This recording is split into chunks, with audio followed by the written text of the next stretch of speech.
Bueno, yo digo que en la fundación lo más bello que hay son los cuadernos.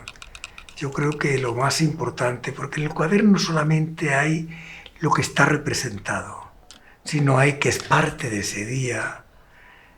Posiblemente hay muchos cuadernos, como tú sabes, que hay mucha investigación dentro de ellos. Por lo tanto, en los cuadernos hay mucho más de lo que parece.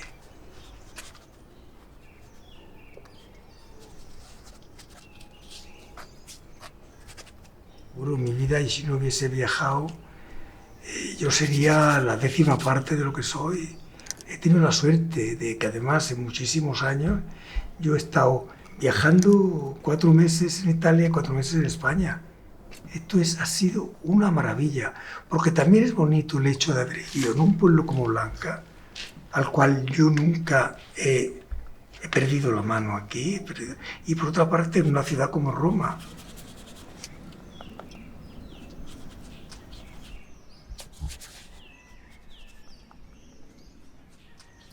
Pedro Cano.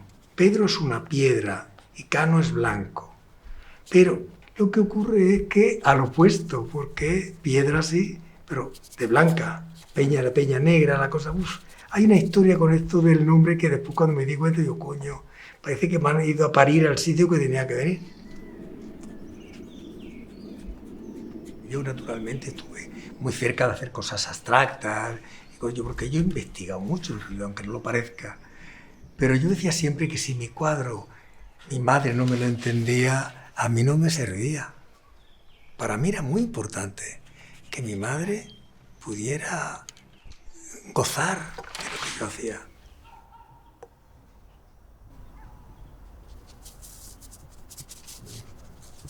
Y el señor me dijo, ¿puiste a Hispania? Ah, español, asiste.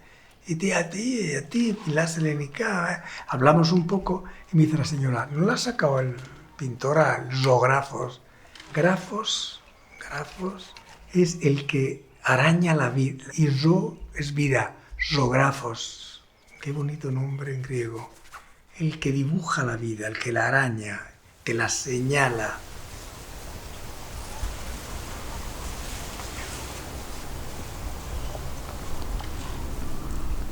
Un cuaderno y vas a hacer un viaje. Ahí sabes que tienes que llevar en muy pocos sitios, al máximo en un bolso, en una mochila, tienes que meter unos papeles doblados, tienes que meter una pequeña caja de acuarelas, agua, papel para secar, unos pinceles.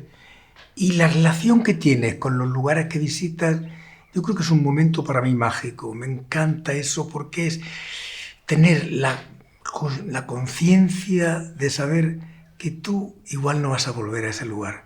Por lo tanto, hay que robarle, como sea, de forma rápida, pero bastante consistente, lo que tienes delante de ti. A mí me gustaba agrupar cosas de muy pequeño, con 5, 6, 7 años. A mí lo que me gustaba es hacer cosas en blogs pequeñicos para tener más cosas en el mismo blog. Muy bonito hay uno que es como, ya había oído la primera vez la palabra archipiélago. Entonces son como tierras en un mar, como islitas, pero las islas hay algunas que están desiertas, pero otras tienen castillicos o casicas o un faro. Cuando empiezo a hacer los primeros cuadernos, hice alguno cuando hacía Bellas Artes. A veces para tomar apuntes ligeros y demás. Y hay cosas que tengo hechas en el teatro en Madrid o en el Café Gijón. Dibujos así ligeros, hechos con lápiz o con un rapidografo o algo así. Cuando empezaron a hacerse así como más sustanciosos fueron en los años 70. Hice muchas cosas en Nueva York, pinté muchas cosas en cuadernos en Nueva York. Algunas de ellos los vendí a una galería suiza, que no sé qué habrán hecho de ellos. Pero bueno, después llegó a ser una cosa para mí tan necesaria que lo primero de un viaje, yo creo que tengo más de 100 cuadernos.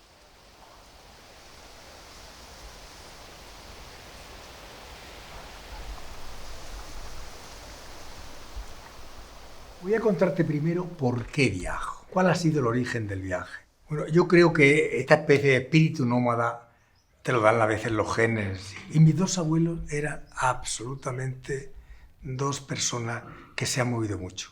El abuelo Cano viajó muchísimo y sobre todo estuvo más de una vez en África. El hombre, como tenía muchos hijos y quería que cada uno de ellos tuviese un trabajo libre, que no estuviese ligado a nadie, pues iba al norte de África, igual traía salazones y allí vendía fruta que iba de aquí, y bueno, y contaba unas cosas fascinantes el abuelo. Pero después estaba el abuelo Pedro Antonio, el abuelo manchego, que era el jefe de este sitio, que yo además tengo nada más que medio nombre suyo, porque yo me hubiese tenido que llamar Pedro Antonio.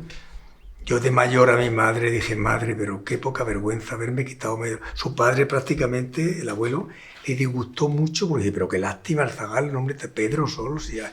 Deja. Era muy pequeñico para tanto el nombre de... Mi madre era la austeridad personificada. Y el abuelo sí que es una historia novelada preciosa.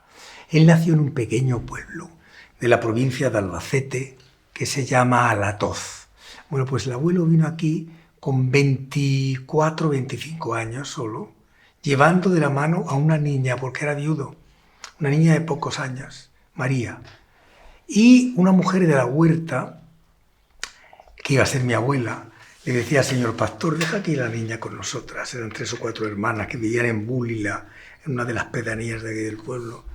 Y el abuelo dejaba a su hija allí, y al final se dio cuenta que su hija necesitaba del calor de aquella familia. Se casó con mi abuela, con la abuela Josefa. Y además, lo decía antes, esto eran 2 pisos. Era el piso de abajo, era donde estaban los animales. Esto era una puerta pequeñita que daba acceso a donde tenían las crías.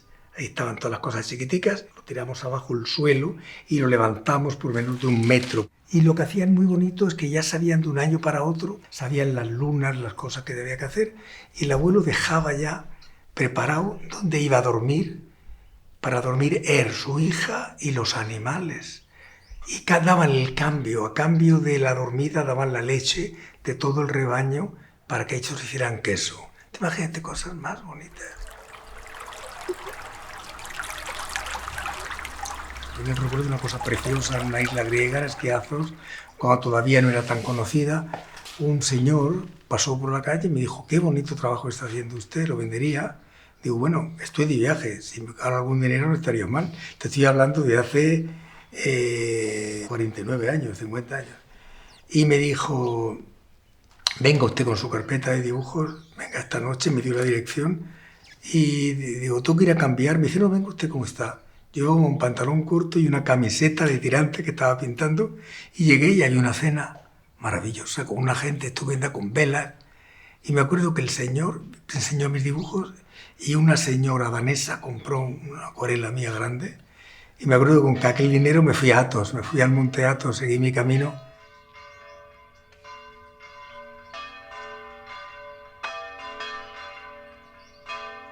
Posiblemente el recuerdo sobre uno de los dibujos más fuertes que tengo de todos los que he hecho de la vida fue cuando en Abu Simbel pinté el templo. Porque cuando llegué allí me di cuenta que yo no tenía tiempo porque fui en un avión y el avión salía como a las 2:30 o así y yo dije, tengo que pintar esto porque esto no lo voy a ver yo en mi vida. Y el dibujo, como habrás visto, está muy detallado. Digo, con ese cielo azul, turquesa y un poco violácea en las piedras. Es un dibujo que más me quedó muy bien, pero para hacer todo aquello... Entonces, en solamente un momento, mi hermano me dijo, tienes que entrar dentro, aunque sea cuando nos íbamos a ir ya corriendo, porque sacamos desde Luxor un avión que salía para poder verlo. Pero estando aquí tenemos que ir a Abu Simbel y tengo que dibujarlo. Jordania es Petra. No hay otra cosa, Jordania es Petra. Igual que Siria, sí tiene cosas.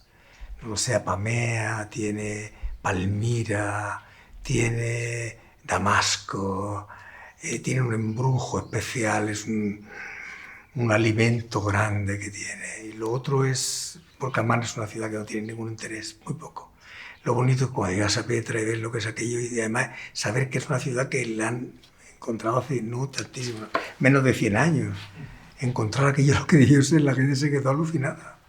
Además yo entré todavía cuando no había nadie, yo entré en caballo, yo todavía hice cosas, como entraba como Indiana Jones, yo entré así.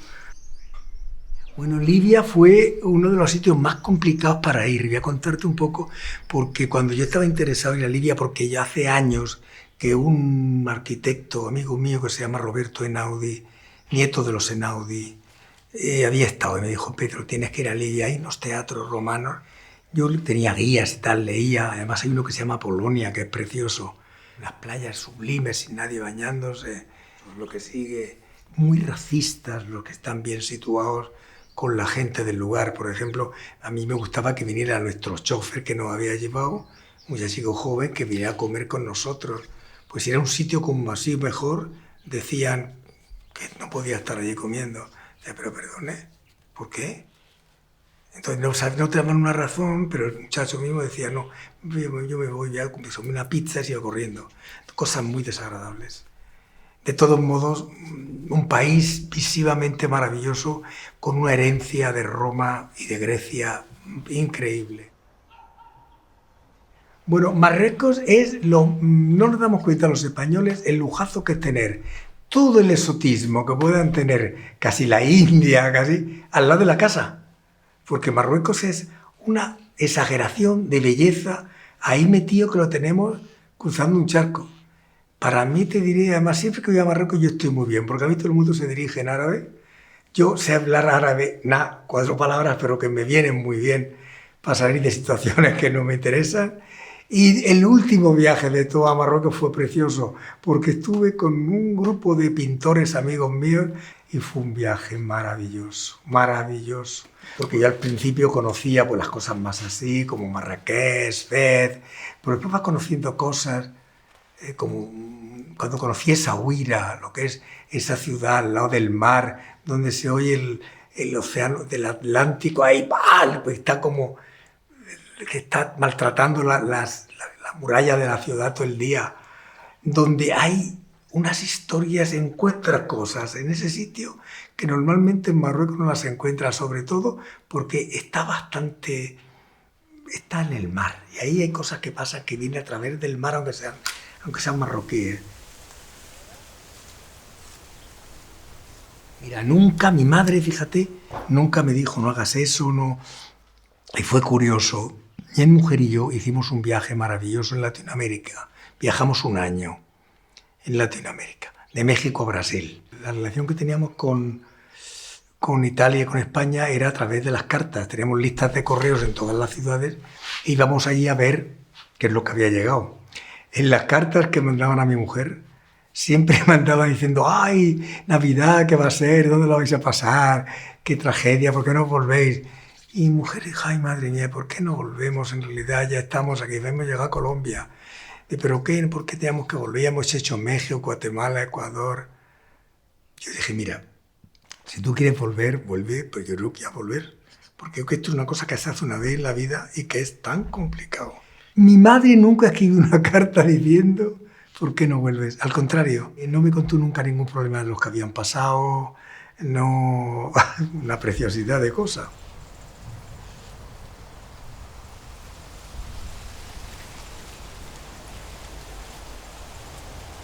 La India. Yo he estado 3 veces en la India. Una con 30 años, otra con 50 y tantos y otra con 60 y tantos. No quiero morirme sin volver. Lo que pasa es que cuando uno cumplía 76 años, uno empieza a decir: madre mía, que si me pasa algo me da una angustia, que me trae hasta aquí. Lo bonito de la India es que tú vuelves distinto, vayas como vayas. Vayas como vayas. El golpe más grande la primera vez fue Benares, porque lo de las cremaciones y demás fue un golpe. Estuve sin comer carne mucho tiempo. Pero después, fíjate, cuando volví a Benares, fui justo a parar porque dije: quiero ir allí, quiero vivir al lado donde los queman, quiero estar allí.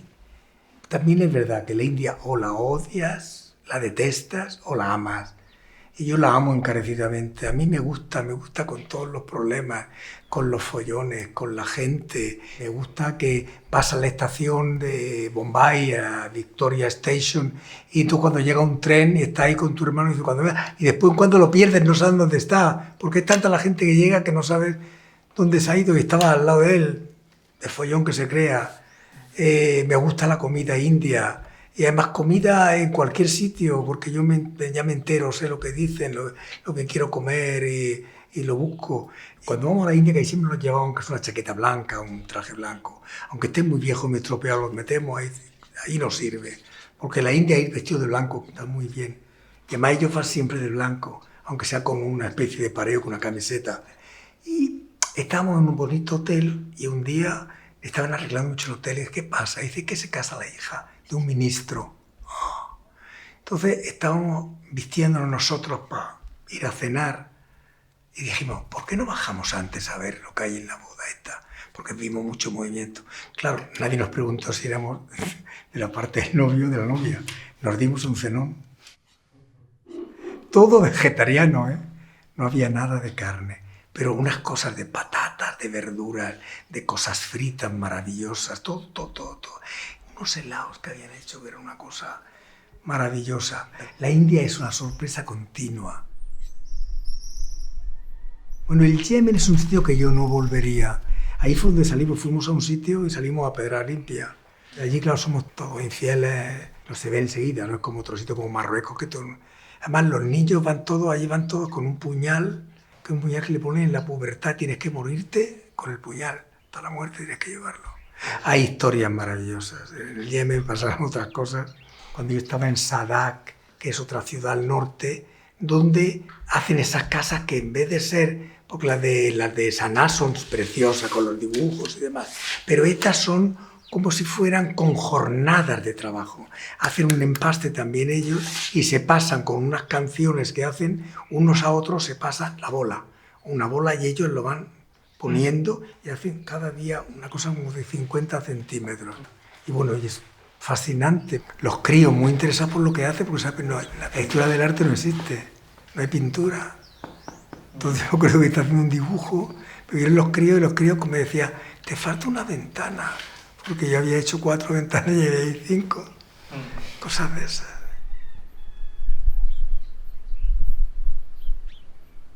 De todos ellos, el país así impresionante que volvería mañana es Irán.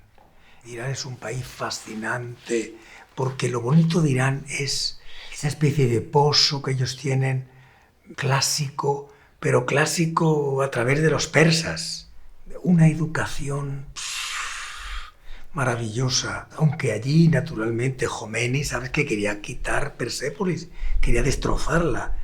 Hubo gente naturalmente que intentó que quedase y se ha quedado, está entera. Y hay cosas, no solamente que Isfahán, que es bellísima, hay cosas que no te puedes imaginar. Ahí está la ciudad esa de arena, Bam, que yo creo que la hayan vuelto a reconstruir, no sé cómo estará. Lo de Bam fue precioso porque me di cuenta que había llegado a un lugar irrepetible. Y además veía, mientras yo pintaba, había gente que lo que hacía era preparar la masa que hacen con arena y con estiércol y con agua. Hacían los ladrillos, lo ponían al sol. Eso era muy bonito. Saber que yo también estaba haciendo algo mientras lo hacían ellos ahí.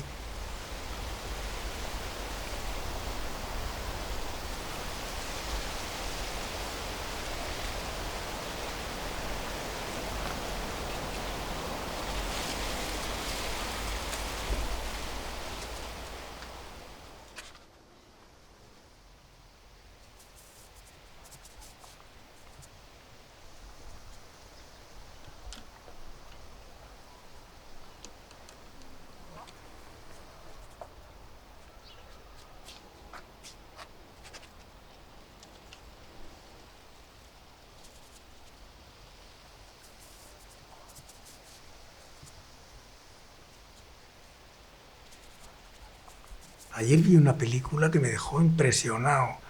Una película que se llama La Cena. Una película que se llama The Dinner. Él es Richard Gere, pero tiene un papel relativamente corto porque hay... ¿Conocéis vosotros esa película que se llama... Era con Judi Dench, que hace la parte de una señora que dio un hijo en adopción o algo así, que le quitaron un hijo, una cosa irlandesa. Y allí hay un abogado protagonista en la película. Bueno, el abogado ese hace el hermano de Richard Gere.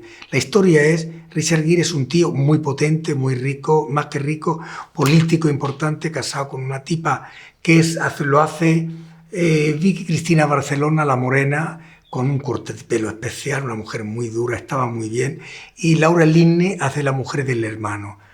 Y es una película excepcional porque es una cena, pasa todo en una cena, empieza todo desde el aperitivo, van a un restaurante carísimo, eso que te explica todo lo que vas a comer, y entonces en el restaurante estás viendo por qué se han encontrado. Porque los dos hijos de la familia han quemado a una mujer jugando a una homeless que está metida en un cajero de eso en Nueva York, en cualquier sitio. Y entonces están viendo cómo salirse del entuerto, porque el político al principio no quiere pensar en nada y después se da cuenta que para beneficio de su hijo lo que tiene que hacer es sacarlo a la luz. Y ahí, bueno, la película es un debate fantástico sobre lo que es el sentido del remordimiento. Es una película de hace 2 o 3 años, igual la vais a encontrar en televisión. The Dinner.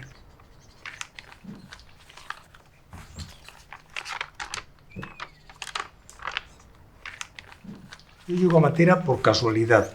La primera vez que fui, todavía no había pasado un año que estaba en la Academia de Bellas Artes, en Roma. Yo pasé un día por correos y vi una imagen, un póster, ponía Matera, y digo, ¿Matera? ¿Y esto? Porque todavía era importante en la época de las 2 Sicilias, cuando España estuvo allí. Porque hay muchísimas casas de implante un poco barroco y así. Cuando llegas allí, tú imagínate que es una ciudad entera con 2 montañas. ¿Sabéis? La casa está construida como en agujeros, son como cuevas todas las casas. Hasta 1800 empiezan a haber casas un poco exentas, todas tienen que ver un poco con la tierra, porque parte al menos están excavadas. Pero lo curioso es que está toda hecha encima de sitios que seguramente eran grandes cementerios, pero no hay ciudad para esos cementerios. Por lo visto traían los muertos desde lejos, era un sitio como muy importante para que te enterraran. No tienen la idea muy clara, ni ellos hablan con mucha facilidad de esto, porque imagínate el año pasado, Capital Europea de la Cultura, saber que está todo el mundo encima de un cementerio, tampoco es una cosa como para estar. Pero bueno, ahora se ha convertido en una especie de Disneyland, que precisamente para encontrar algo, o hay que esperar que a una cierta hora que mucha gente viene de fuera que se vaya, y hay media docena de sitios todavía que son de allí, como mi amigo Arturo, que tiene un sitio que se hace en bocadillo y se bebe vino solo, pero que es una cosa que si estuviera iba allí todo a comer hoy iba a volver loco de gusto. Hay el hotel donde yo voy, que es el Hotel Italia, donde las habitaciones son carísimas, a mí los deja a 50 euros al día con tal de que vaya, y yo cuando voy a ir, te llamo, mañana llego, dice, no te hay habitaciones, pues donde sea el cuarto de la plancha, yo puedo dormir en vuestra casa, porque me encanta ir allí. Y allí fue donde Pasolini hizo la Pasión según San Mateo, donde Mel Gibson hizo el Passion, y allí, bueno, ya Cristo se ha firmado a Éboli, le hicieron allí se hizo parte del Uomo delle Stelle de Sergio Castellitto, se ha hecho mucho cine, porque es muy interesante.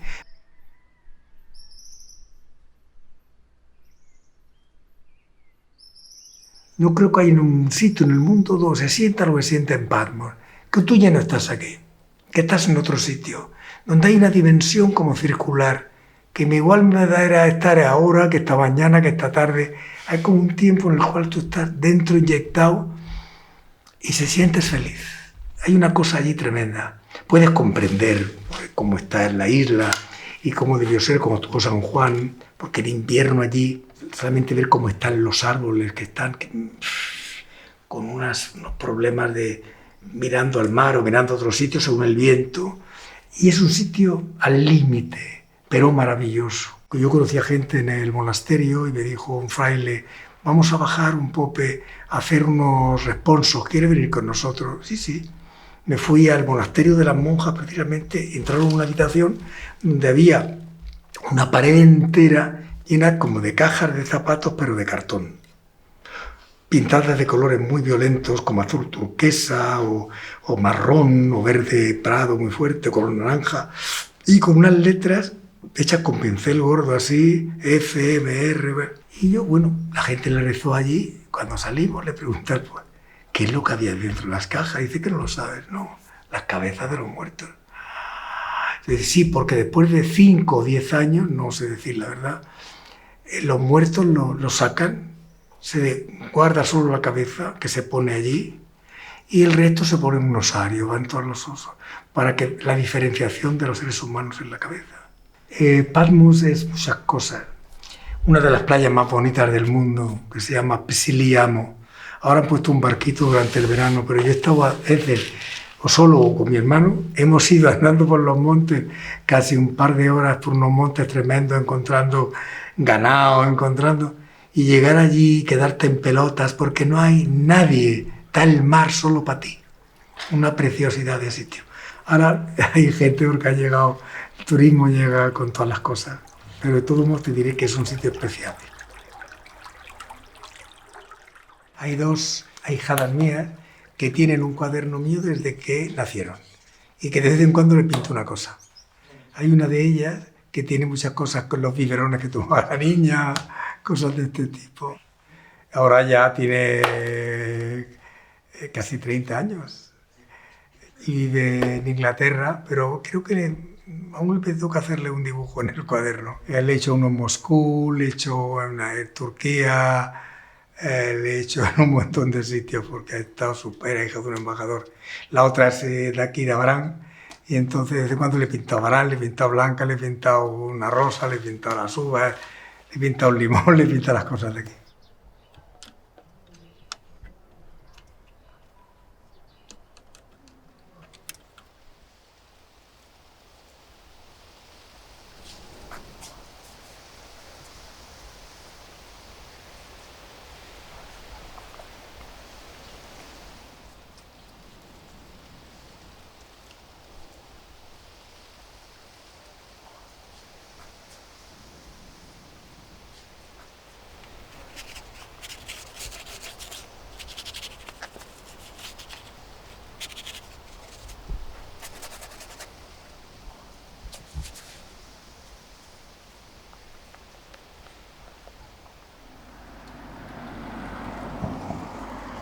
Porque además yo me obligo a trabajar todos los días.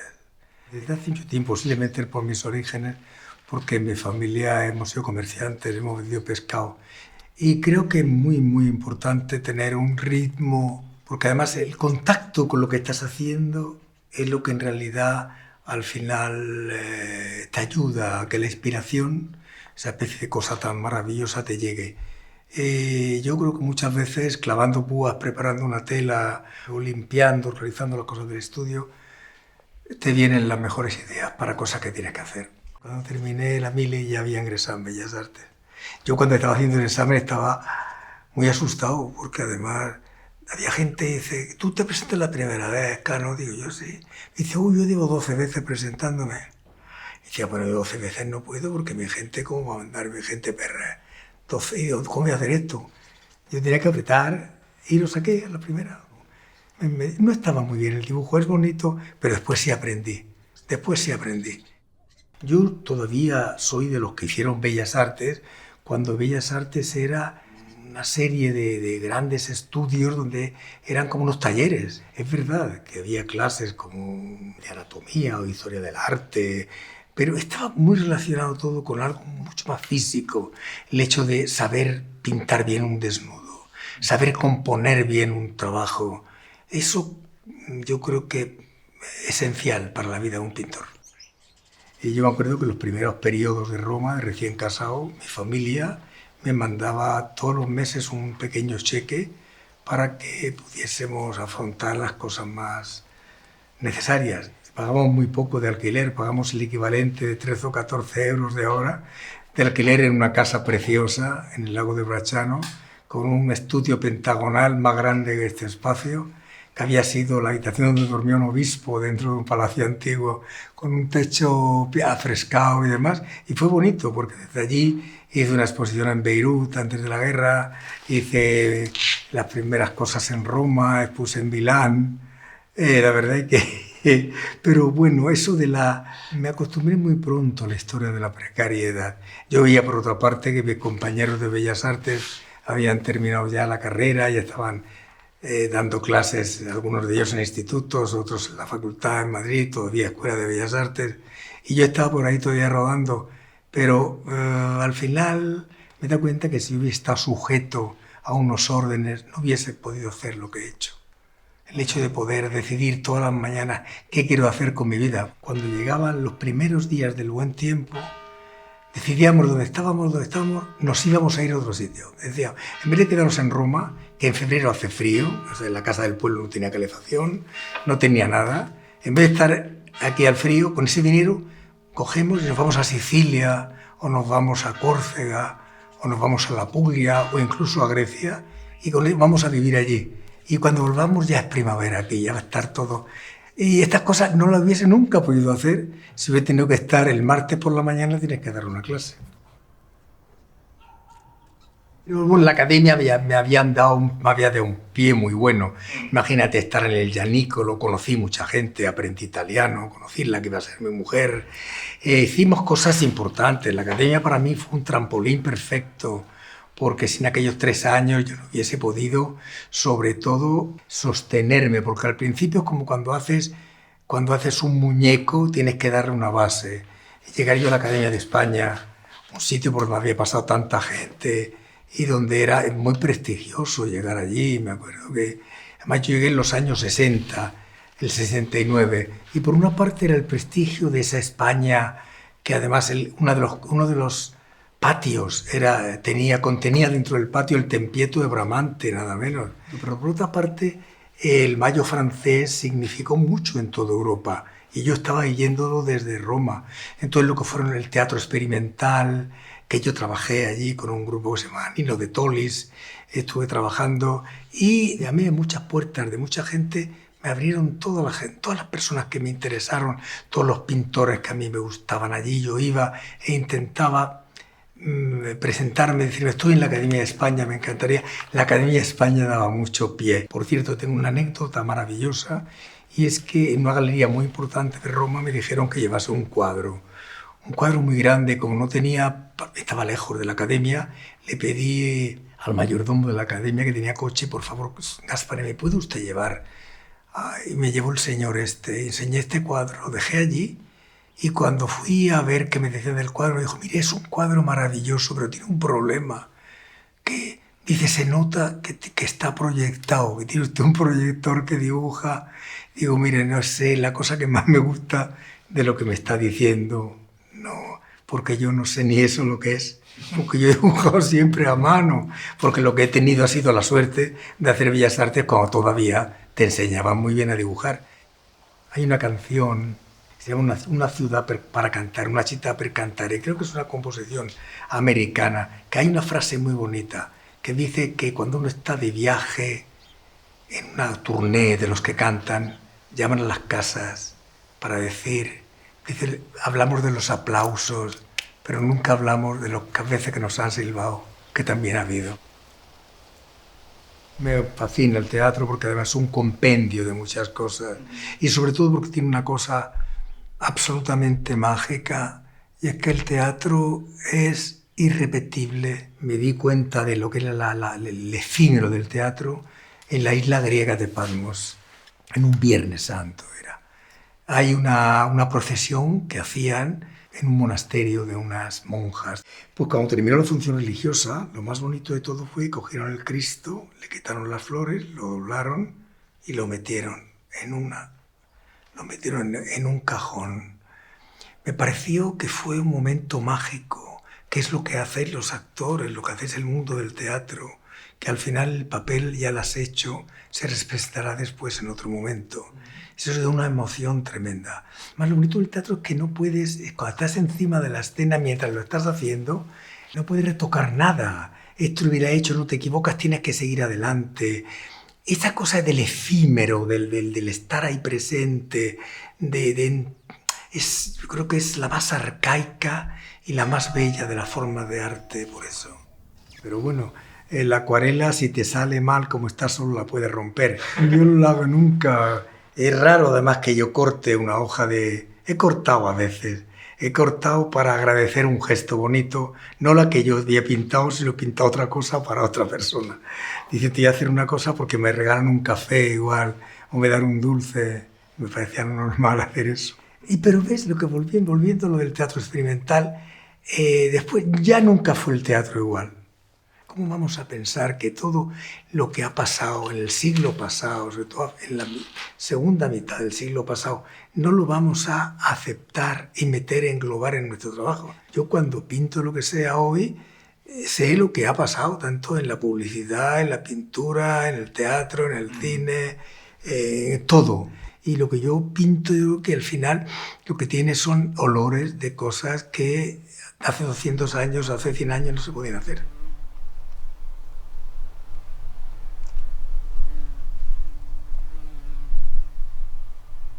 El hijo del moreno del zurdo soy yo. Y todavía me encanta cuando dice la gente, he ido en Carlos Moreno, me fascina eso de que somos todavía los morenos. Porque el Pedro Cano se había un poco impuesto a un cierto punto, pero ha vuelto a resurgir la cosa de quién somos. Nosotros hemos tenido una tía, la tía María Jesús, que era un personaje maravilloso, que no sabía más que leer, no sabía escribir. Ella firmó toda su vida con el dedo. Leía más que nadie el mundo. Ella se murió prácticamente leyendo. Y la posguerra, ella sobrevivió con su padre, como ellos habían vendido telas, entre otras cosas, llevaban retales a los campos. Entonces empezaba a leer, a contar, por ejemplo, Los Miserables. Contaba Los Miserables, pero en la mitad de Los Miserables, cuando él logra salir de la locura de la cárcel e intenta tener una nueva vida, entonces dice, la próxima semana en la casa de la tía Encarna, en la quinta de no sé qué, voy a volver a vender. Vengan ustedes y se lo cuento. La gente volvía y ella le vendía trozos de tela a cambio del cuento de la tía. Tuve grandes problemas con la muerte de mi padre. Al principio, que voy a decirte yo, fue eso de cuando fue llegar a la escuela, que el maestro, parecía un cuento de Amichis. Le explicó a la gente, Pedro, ahora acaba de llegar Pedro, sabéis que ha perdido a su padre, tenéis que estar muy cerca de él, esa cosa. Que daba como casi gusto eso, sentirte halagado por la cosa de... Pero de pronto empecé a tener problemas grandes con la cabeza, ¿no? Y además me daba por gritar. Empezaron a tener miedo en mi casa, mucho miedo conmigo. Y un hermano mío, como yo dibujaba bien en la escuela, me regaló una cajita de colores al óleo, que aún la conservo la caja, para tener óleo, porque era una caja pequeñita, para pintar cuando hacíamos las clases de movimiento en Madrid, en Bellas Artes. Así que me ha acompañado siempre esa cajita muchos años. Y allí empezó su infancia mi hermano Jesús, porque él sí que dibujaba bien, mucho mejor que yo, que después no ha tocado un lápiz. Posiblemente porque él también se dio cuenta que tenía que ponerse a vender pescado y pensó, vamos a pasar el testigo a Pedro para que lo haga él. Tenía 50 años mi madre cuando se quedó viuda con 3 zagales. Los lutos eran gigantescos, no salían a la calle. Ella la semana siguiente salió a vender pescado a la plaza y nos dijo, lo que hay en la casa sabéis que es de todos, el dinero de lo que se vende y lo que se está ahí. Coged lo que necesitéis, pero más no, porque eso puede ser perjudicial para tus hermanos. Le estás quitando lo que no es tuyo. Mi madre de verdad ha sido una fuente para mí maravillosa de inspiración. Yo le pregunté, ¿y por qué tú me empujaste con esto de la pintura? Porque sí que podía haber hecho bellas artes y podía haber dado clases, pero así hubiera hecho cuadricos y ya está. Me dijo mi madre una cosa maravillosa. Me dijo, porque sabía que lo que tú hicieras lo ibas a hacer muy bien, Pedro. De una responsabilidad me dio mi madre cuando me dijo aquello. La verdad que fue la primera persona de su familia que supo leer y escribir, que aprendió. Una mujer muy moderna, muy preparada. Yo estaba en Nueva York y llamé a mi casa y me dijeron que había ido al hospital porque había tenido, yo no sabía, una caída y hay una cosa que no le salía bien, iba a hacer una biopsia y yo pensé, esto no me cuadra. Entonces estaba yo con mi mujer allí y le dije, vete a Roma que me voy a Blanca. Y cogí un avión, llegué a Madrid, me vine en un tren y cuando llegué, en un taxi, no me acuerdo qué hice. Cuando llegué aquí estaba en la risaca y me dijo, sabía que ibas a venir. Y me quedé y dijo, ay, tengo un cansancio tremendo, súbeme una naranjada de abajo porque las de aquí no me gustan. Bajé a la cafetería, subí la naranjada y tengo un sueño, y se durmió.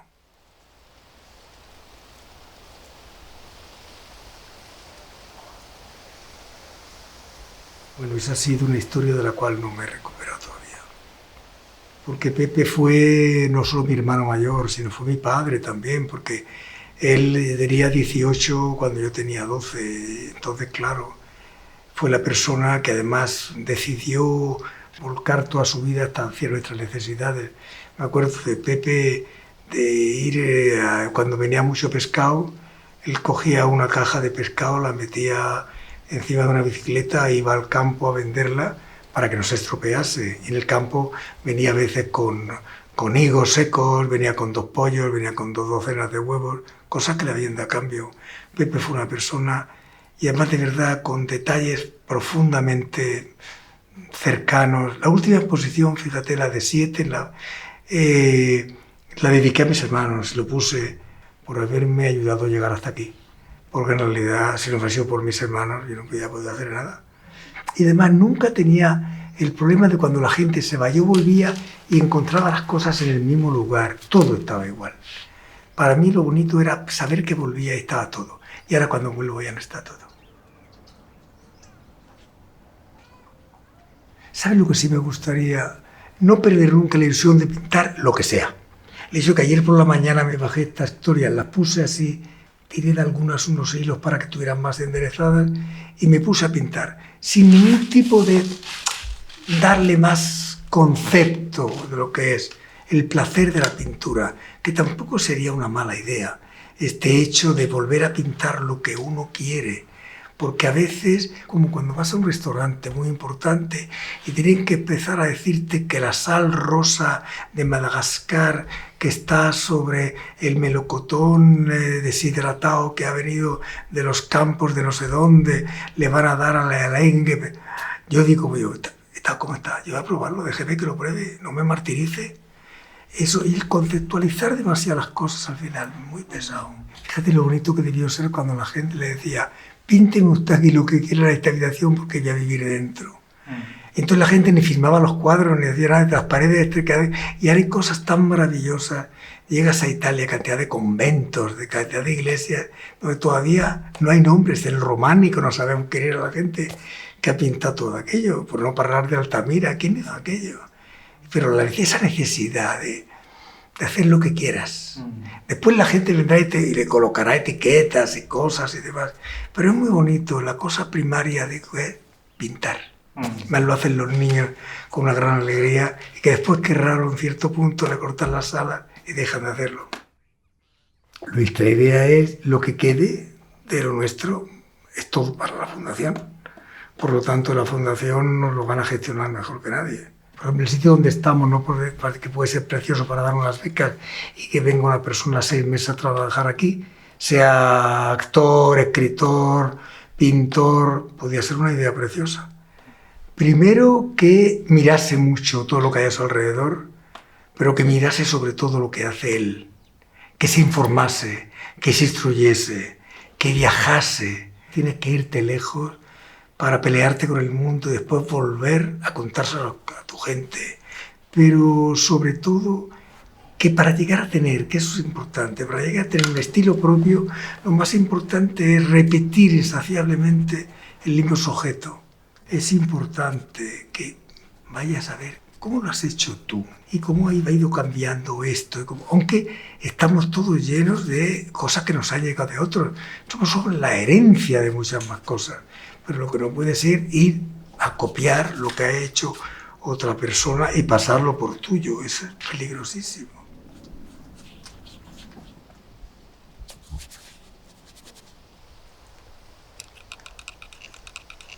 Cuando mis amigos de Bellas Artes hicieron una visita aquí, ya después de conocernos bastante, cuando vinieron aquí dijeron, Pedro, ahora nos damos cuenta que pintas como pintas, porque la forma de construir un cuadro es como el tiempo y las cosas ha construido aquí la roca.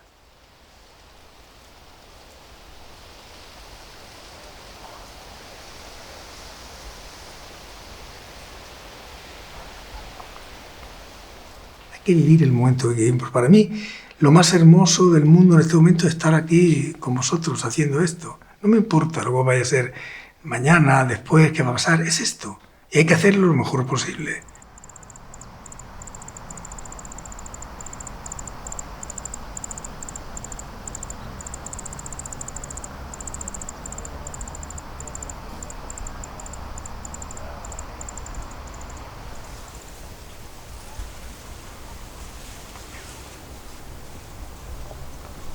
soy religioso, tengo una relación muy intensa, porque creo que todo lo que nos rodea es demasiado bello para que sea solamente una cosa de casualidad.